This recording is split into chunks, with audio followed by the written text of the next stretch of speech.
Hello there. I'm Robert Martinez, State Historian of New Mexico. Welcome.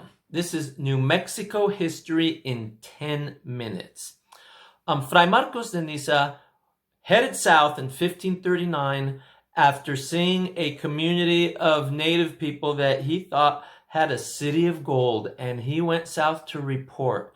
He told the officials down in New Spain, Nueva España, that there's people up there to convert and to put to work and to turn into taxpayers and citizens, subjects of the Spanish Empire.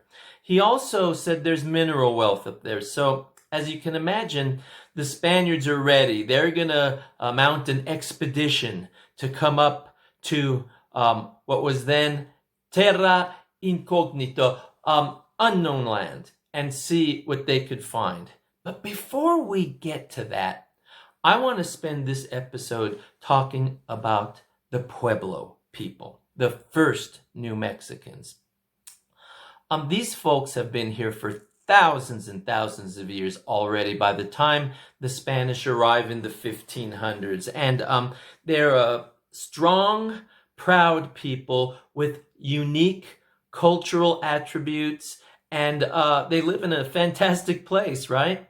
Well, they come up here around 15,000 years ago when prehistoric people crossed the Bering Straits to start populating North America and South America. And they're nomadic, hunters and gatherers, but they start to really settle and develop their own cultures.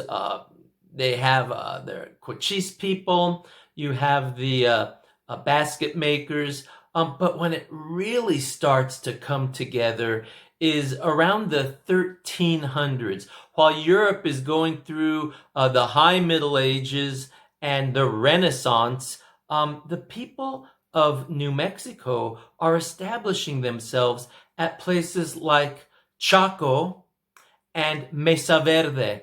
And they develop and evolve a highly rich culture. If you've ever been out to Chaco or Mesa Verde, you can feel the intensity of the place.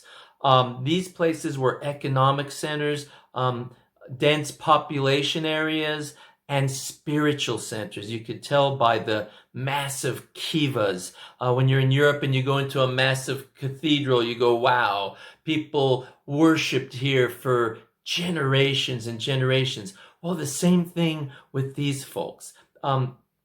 It's very awe-inspiring. So they're there and they're trading with people in the south from what's now Mexico. We know that. There were trading centers, north, south, east, west. They had a highly developed sense of studying the stars. And it's just quite impressive. But we have to understand that by about the 1400s, something happens at Chaco. And we're not sure, but the area is abandoned. And these people head east and they head south. And they establish themselves in different communities. We don't know how many there were, but there were a lot of them. In the mountains, on the mesas, along the big river, which will later be called the Rio del Norte and then the Rio Grande. But this is what happens by the 1500s, and it's the Pueblo world. It's the world that the Spanish will eventually come into contact with in the mid-1500s. So today, what we have as far as the Pueblos go is 19 Pueblos essentially, and then you have Isleta del Sur in El Paso, Texas, but that happens later on. But essentially 19 Pueblos that span north near what's now Taos. We have a Pueblo in Taos, and we have Okeawinge in the north. These are northern Pueblos. In the east, you had Pecos, Picuris, those Pueblos. To the west, Acoma, and to the south, Isleta, just south of present-day Albuquerque. And it's fascinating because they're not just one kind of people. They're very diverse, interesting cultures, much like what you see in Spain. They don't speak Indian like a lot of people thought in the 1800s and 1900s. They have their own languages. They have three language groupings, Kurisan, Zunian, and Tanuan. And within those five dialects, Zuni, Keres, Tiwa, Tewa, and Towa. So think about that.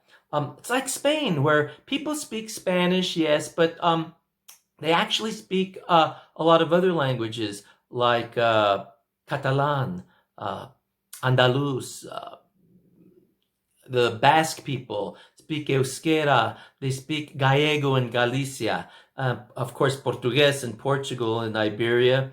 And so it's very diverse in New Mexico, just as it is in Spain. So I want you to think about that, because this is the world that's coming together in the 1500s. And also, we need to think about this. There are other native communities in New Mexico besides the Pueblo.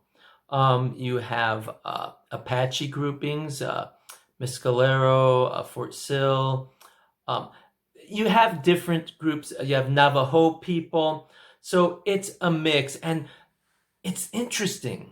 When the Spanish start to arrive, sometimes we think, well, it's just Pueblo people and Spanish people clashing and coming together in the 1500s and 1600s.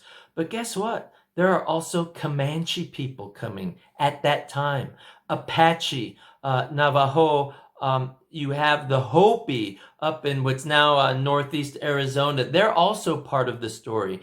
And horses really change things too for everyone. The Spanish bring horses. Some of them escape. They escape into the mountains. The horses do, or some of the native peoples would take some of the horses. But what happens is these horses change the native peoples too, because at first they probably ate them, didn't taste too bad, but they start seeing that the Spanish ride these animals, and they're strong animals. They are fast, powerful, and the Comanche especially become formidable horse riders and warriors, much like their Spanish counterparts in Europe and the Muslim riders of Arabia.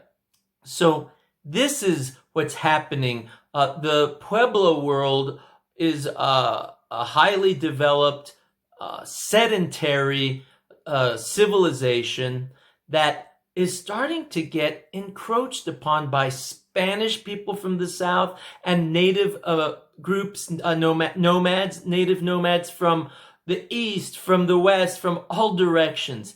And so this happens and really changes things. But I just want you to keep that in mind, because what happens in 1540 is that Francisco Vázquez de Coronado is a wealthy Spaniard south in New Spain, and he is the person who will come up to New Mexico with Spanish soldiers, Native American warriors, and they're coming up here, and it's going to change things forever for the Pueblo people.